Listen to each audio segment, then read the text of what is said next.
नमस्कार दोस्तों, आज हम आपके लिए लेकर आए हैं एक बहुत ही सुंदर रचना और रचना का नाम है जिंदगी का सफ़र हम सफ़र के साथ। रचना कुछ इस प्रकार से है। एक घर के अंदर चारों तरफ तरह तरह की सजावट की हुई थी। उस घर को दुल्हन की तरह सजाया गया था। घर के बाहर घोड़े की लगाम अपने हाथ में लिए हुए एक आदमी उस घोड़े को एक जगह बांधकर उस जगह चला गया जहां कुछ लोग खाना खाने में व्यस्त थे। कुछ बैंड वाले आदमी भी अपने अपने बैंड को एक जगह रखकर खाना खाने चले गए। बाहर से ऐसा लग रहा था जैसे अभी अभी किसी की बारात उस घर के द्वार तक आई हो।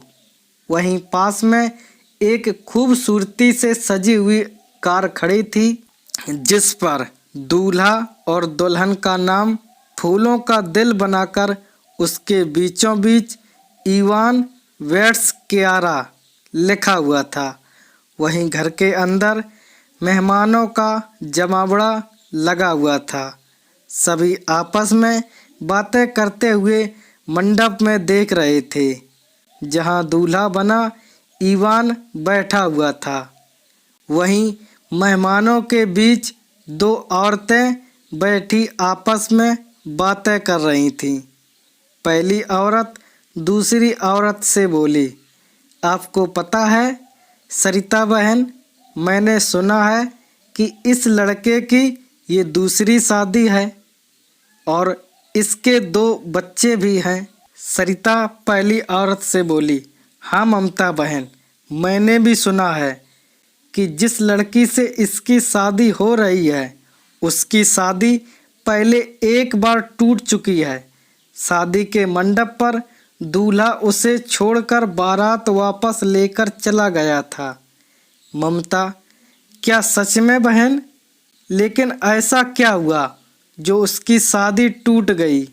सरिता, सुना है वो लड़की बांझ है। ममता, अच्छा, तभी उस लड़की के घरवाले उसकी शादी 2 बच्चों के बाप से करवा रहे हैं। सही है बहन, कोई अपने कुंवारे बेटे के माथे पर इस बांझ को क्यों बांधेगा? सरिता, हाँ सही कहा बहन।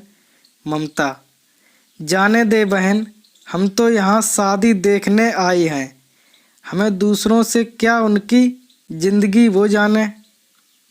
सरिता, सही कहा बहन, हमें इनसे क्या लेना देना। चलो वहाँ चलते हैं, वहाँ देखो तरह तरह के पकवान रखे हुए हैं, चलो चलकर खाते हैं।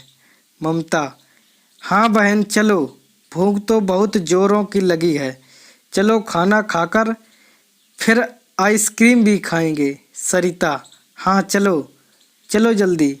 वो दोनों औरतें दूसरी तरफ चली गईं जहाँ भोजन वगैरह की व्यवस्था थी। इवान शेरवानी पहने हुए दूल्हा बना हुआ था।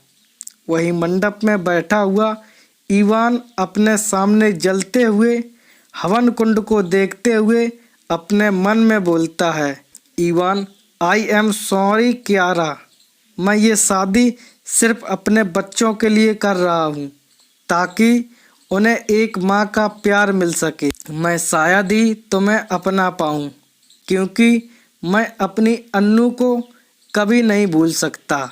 भले ही वो मेरी ज़िंदगी में ना हो पर मेरी यादों में हमेशा रहेगी। वहीं दूसरी तरफ कियारा दुल्हन का लिबास पहने अपनी सहेलियों के साथ मंडप तक चलते हुए मन में सोच रही थी, कियारा दुल्हन तो मैं एक बार पहले भी बनी थी और आज फिर बनी हूँ। इसी तरह अपनी सहेलियों के साथ मंडप तक तो गई थी और इस बार भी जा रही हूँ।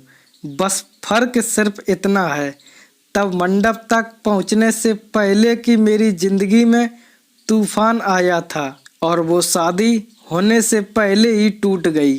लेकिन बिन मन के, क्योंकि मैं ये शादी बस अपने पापा की खुशी के लिए कर रही हूँ, ताकि उन्हें दुनिया वालों के ताने ना सुनने पड़े कि एक बांझ लड़की को घर में बैठा रखा है।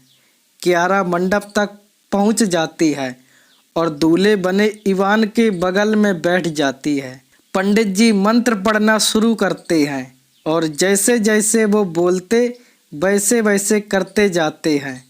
बरमाला और फेरों के बाद इवान कियारा की मांग में सिंदूर भरकर उसे मंगलसूत्र पहना देता है और पंडित जी बोल पड़ते हैं। पंडित जी, शादी संपन्न हुई। यजमान, आज से आप दोनों पति पत्नी हैं। अब आप दोनों अपने सभी बड़ों का आशीर्वाद ले लीजिए।